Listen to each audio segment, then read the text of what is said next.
और जब से देवेश साकी जी प्रत्याशी बन गए, तब से बीजेपी वालों को नींद नहीं आ रही है। एटा के बेटों ने इस बार कमाल करके दिखा दिया है कि बीजेपी के होश उड़ा दिए इस बार।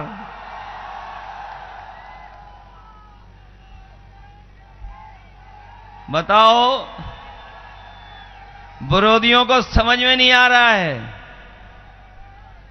और उनके पास जवाब नहीं है कि नौकरी क्यों नहीं दे रहे। और नौकरी नहीं, हम जानते हैं एटा के और मैनपुरी और आसपास के जिले जो अपने घर के जिले हैं, यहां के नौजवान हमेशा फौज के लिए जाते थे। बड़े पैमाने पे यहां पर गांव-गांव लोग फौज की तैयारी करते हैं। सबसे ज्यादा अगर फौज से रिटायर्ड लोग होकर के आए हैं, अगर पश्चिम में वो जिले हैं मुजफ्फरनगर और जिले हैं, तो अगर हमारे आसपास के जिले एटा, मैनपुरी, फिरोजाबाद वो जिले हैं जिसमें सबसे ज्यादा लोग फौज में जाते थे और फौज से लौट करके आते थे। इस सरकार ने, बीजेपी के लोगों ने पूरी जानकारी हासिल की कि ये फौज के लोग जाते हैं तो उनके घर की आर्थिक स्थिति कैसी रहती है, उनका सामाजिक स्तर कितना बढ़ जाता है। जब बीजेपी को यह पता लग गया सर्वे के बाद कि गांव का जवान, नौजवान जब जाता है फौज में और सेवा करने जब देश की जाता है, सीमा की रक्षा करता है, तो न केवल जवान देश की रक्षा करता है बल्कि अपने घर का सामाजिक स्तर भी बेहतर कर देता है। उसके आने वाली पीढ़ी पढ़ लिख लेती है। इसलिए जानबूझ करके इन्होंने पक्की नौकरी को रोकने का काम किया है। फौज की पहले जैसे भर्ती होती थी वो बंद कर दी और ये जो अग्निवीर व्यवस्था लेकर के आए हैं, ये जो लोग कह रहे हैं आजकल, बड़े बड़े जो दिल्ली से लेकर के और जो बीजेपी को कभी कभी सुझाव देते हैं, जो केवल भारत का नहीं दुनिया का सबसे खतरनाक परिवार है, इन्हें हमारे आपके परिवार की तो चिंता है, लेकिन इनके साथ एक सबसे खतरनाक परिवार है जो आरक्षण खत्म करना चाहता था। अब वोट चाहिए तो कह रहे कि आरक्षण खत्म नहीं होगा, आरक्षण नहीं खत्म होगा।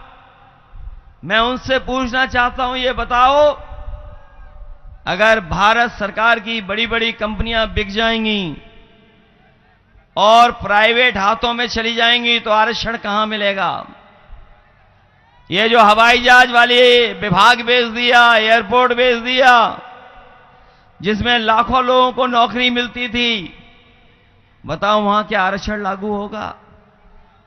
अगर रेल बिक जाएगी तो क्या वहां आरक्षण होगा? अस्पताल में जो आउटसोर्स में नौकरी आ गई, क्या उसमें आरक्षण होगा?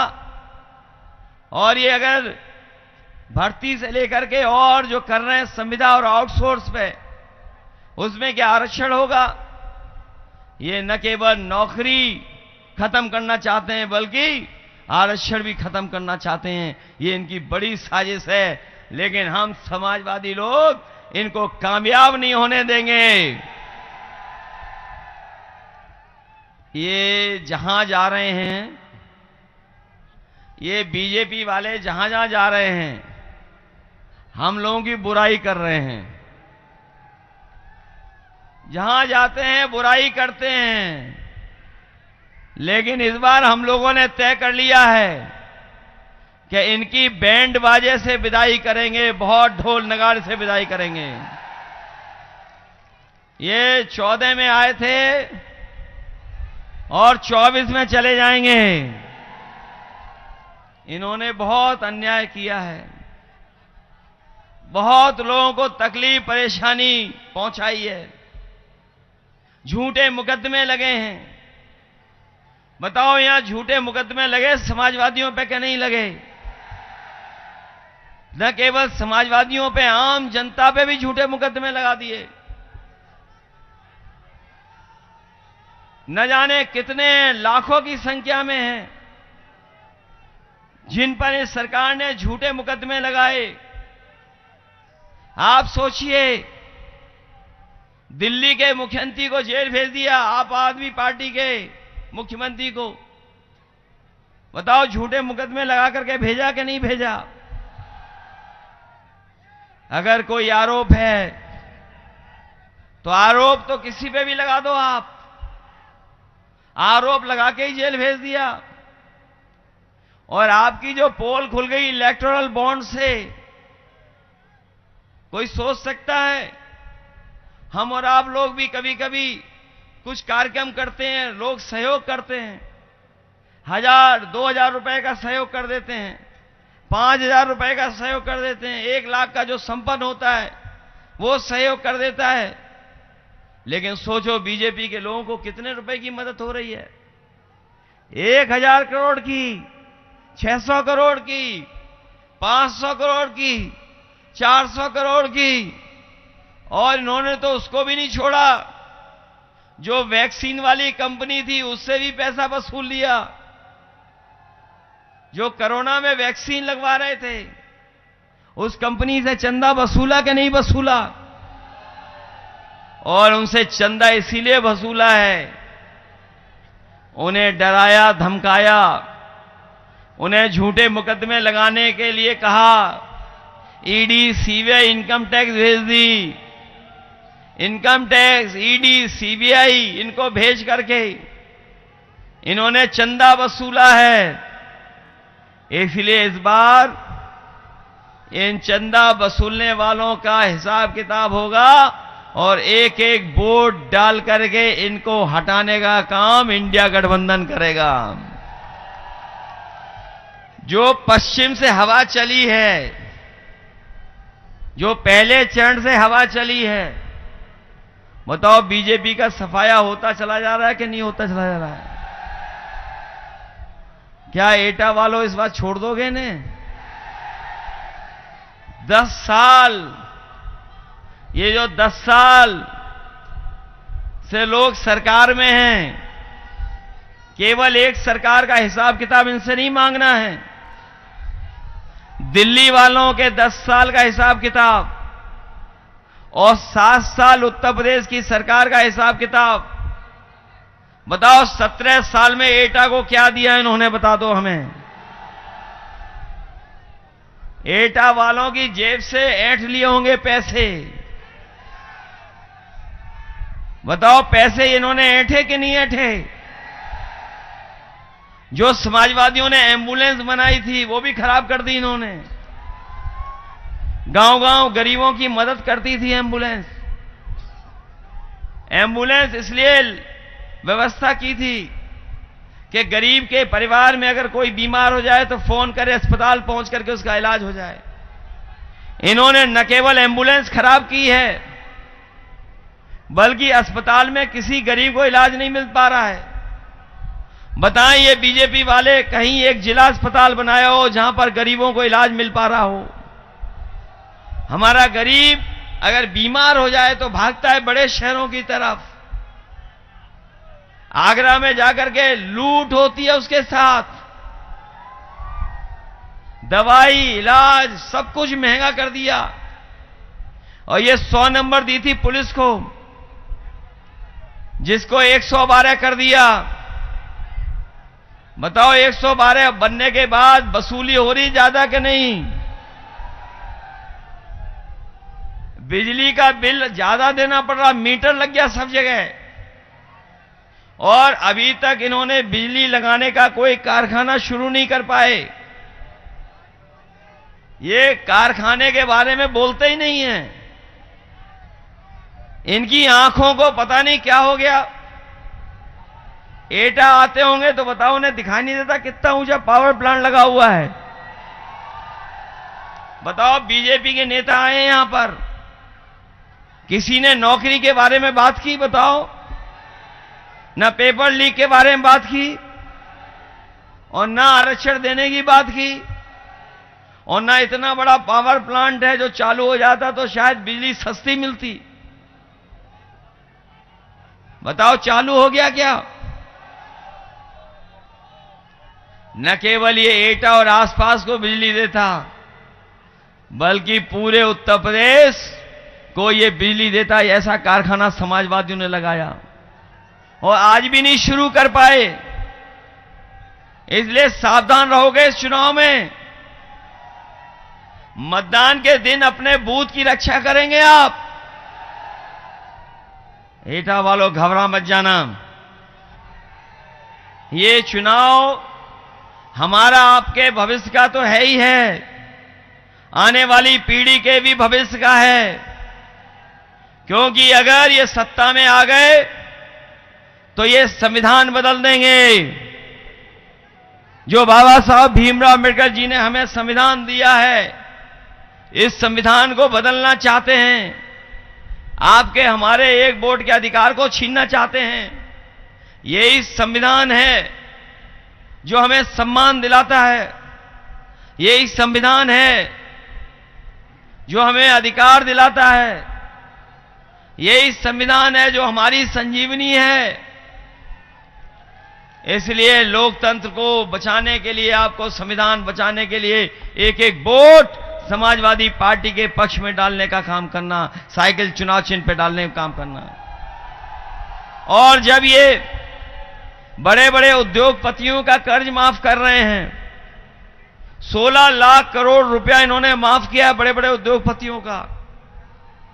और जब इन्होंने नियम बनाया तो नियम ये बनाया कि 5 करोड़ रुपए से ऊपर जिन्होंने बैंकों से कर्ज लिया उन्हीं का माफ करेंगे।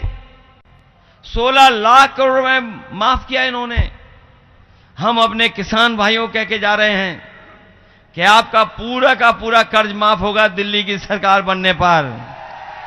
इंडिया गठबंधन पूरे के पूरा किसानों का कर्ज माफ करेंगे। और अपने नौजवानों को जितनी भी नौकरियां खाली हैं, जितनी भी नौकरियां खाली हैं, लाखों लाख नौकरियां, 30 लाख से ज्यादा खाली हैं, उन नौकरियों को भरेंगे। और फौज, पैरामिलिट्री और भर्तियां बड़े पैमाने पर कराई जाएंगी, जिससे हमारे नौजवानों को नौकरी करने का मौका मिल जाए। ये बीजेपी वाले नकलची लोग हैं। जब इन्हें वोट चाहिए था तो राशन दे रहे थे, रिफाइंड तेल दे रहे थे, नमक दे रहे थे और चने की दाल दे रहे थे, चना भी दे रहे थे। सरकार बना ली तो बताओ क्या मिल रहा है अब। इसलिए ये जो राशन दे रहे हैं ये बिल्कुल थर्ड क्लास दे रहे हैं। हम अपने गरीबों को कहना चाहते हैं कि न केवल पौष्टिक बल्कि गुणवत्ता के साथ राशन दिलाने का काम इंडिया गठबंधन और समाजवादी पार्टी करेगी। और जिस तरीके से संपन्न लोग बड़े बड़े शहरों में पैकेज्ड आटा खा रहे हैं, स्वादिष्ट और पौष्टिक, अगर हम लोगों की सरकार बनेगी तो पौष्टिक आटा के साथ साथ आपका डाटा भी फ्री देने का काम होगा। और डाटा इसलिए फ्री देना चाहते हैं कि आज हर जानकारी, आज हर जरूरत की चीज, सरकार से लेकर के और चीजों को सब हम लोग अपने मोबाइल के माध्यम से, इंटरनेट के माध्यम से देख सकते हैं, कर सकते हैं और मदद ले सकते हैं। इसलिए स्वास्थ्य के लिए तो आटा और राशन बेहतर गुणवत्ता के साथ, और अपने लोगों को जोड़ने के लिए, उनकी मदद के लिए डाटा फ्री देने का काम करेंगे। हम लोग जानते हैं न केवल आम लोग असुरक्षित हैं, बल्कि हमारे खेत भी सुरक्षित नहीं बचे। खेत की किसान खुद सुरक्षा कर रहा है। और हम पत्रकार साथियों से कहेंगे, अभी जो बजट आया था उसमें मुख्यमंत्री जी ने एक योजना चलाने के लिए बजट रखा था 50 करोड़। मुख्यमंत्री जी ने खेतों की रक्षा के लिए मुख्यमंत्री खेत रक्षा योजना चालू की थी। अरे मुख्यमंत्री खेत रक्षा, मुख्यमंत्री से रक्षा नहीं करना है खेत। हम और आप जानते हैं खेत को किससे बचाना है, किससे रक्षा करनी है। तो कम से कम वहां पर उसका नाम तो लिख देते। इसलिए सावधान रहिए मतदान के दिन तक।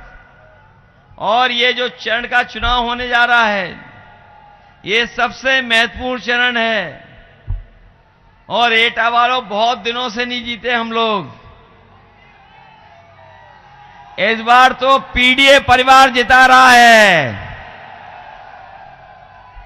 ये पीडीए परिवार, ये जो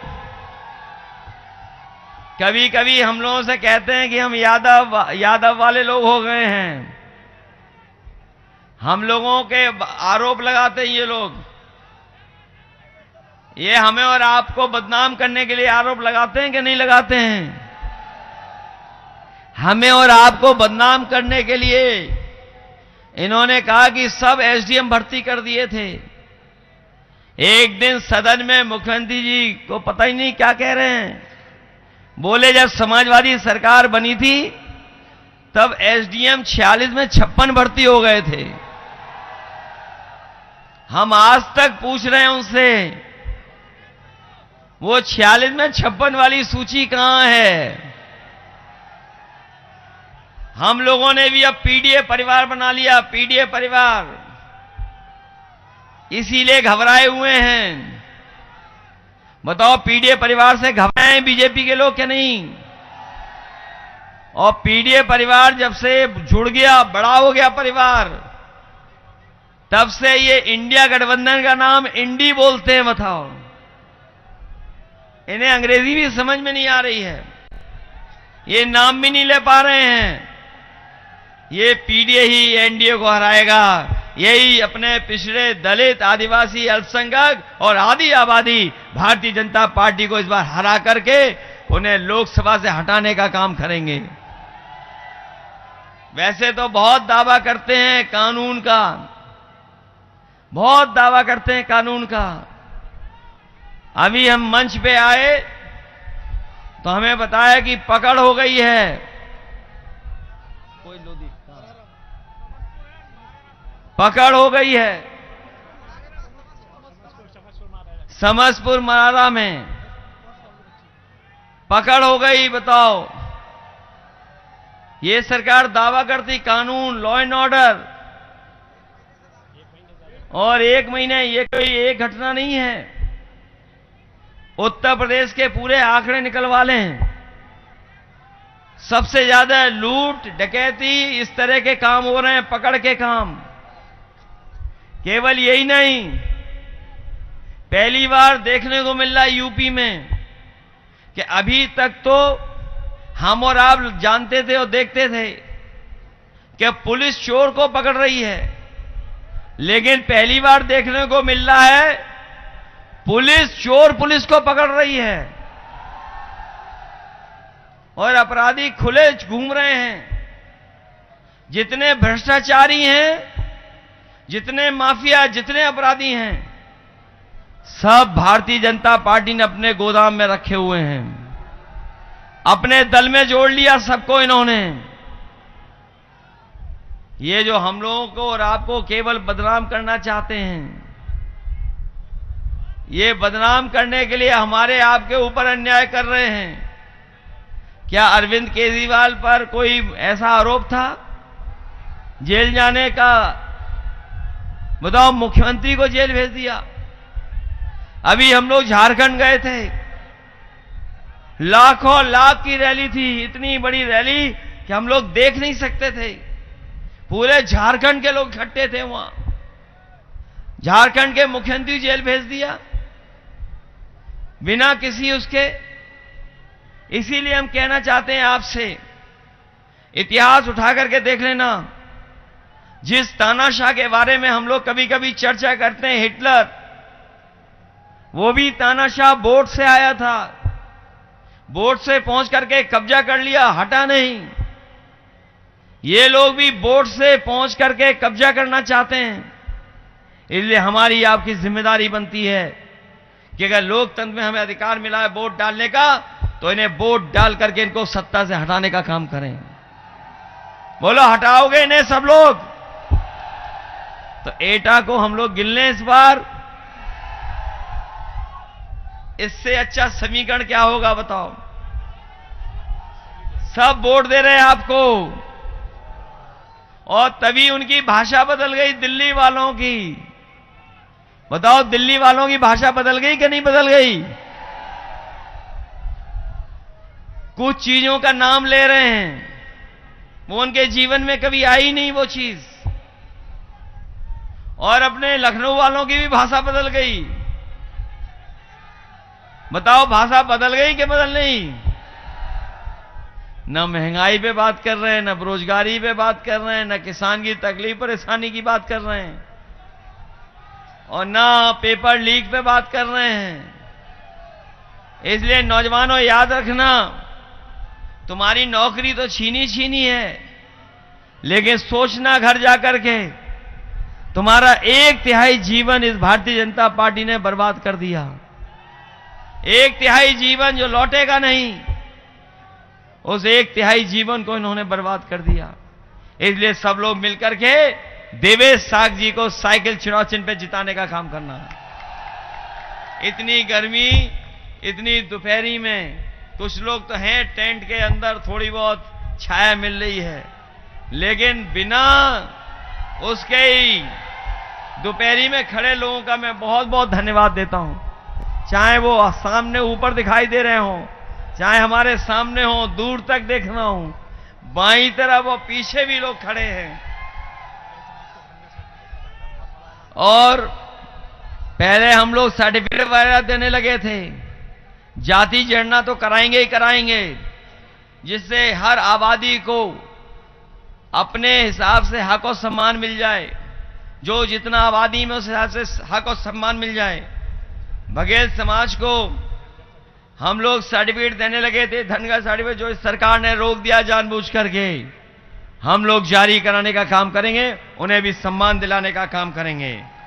जहां तक हम लोगों का नारा था पुरानी पेंशन बहाल होगी, पहले भी बहाल करना चाहते थे, अग्निवीर खत्म होगी और पुरानी पेंशन बहाल होगी। हमें शिक्षा मित्रों को हम लोगों ने सम्मान दिया था, उन्हें पक्की नौकरी देने का इंतजाम कर रहे थे। शिक्षा मित्रों का इन्होंने जीवन बर्बाद कर दिया, उन्हें भी सम्मान और सरकारी नौकरी की तरह उन्हें नौकरी देने का काम भी समाजवादी सरकार में होगा।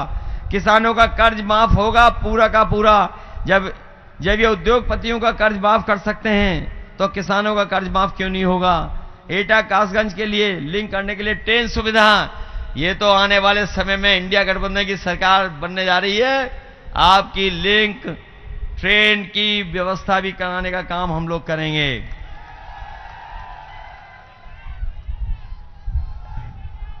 और अगर हमें एटा को सीधे आगरा लखनऊ एक्सप्रेसवे से जोड़ना पड़ेगा, तो वो भी जुड़वा करके सीधा सीधा लखनऊ और पीछे दिल्ली पहुंचाने का काम करेंगे।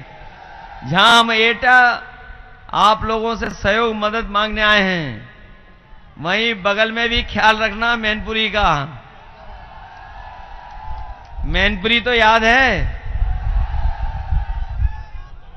और इधर सब हम लोग ही लड़ रहे हैं चुनाव। मैनपुरी तो नहीं भूल जाओगे आप लोग। और फरकाबाद में भी लड़ रहे हैं, डॉक्टर नवल किशोर साग के, इसलिए उनकी भी मदद करना, सब लोग मदद कर देना और जिता देना। यही आपसे अपील, यही निवेदन में करना है। बहुत बहुत धन्यवाद आप सबका।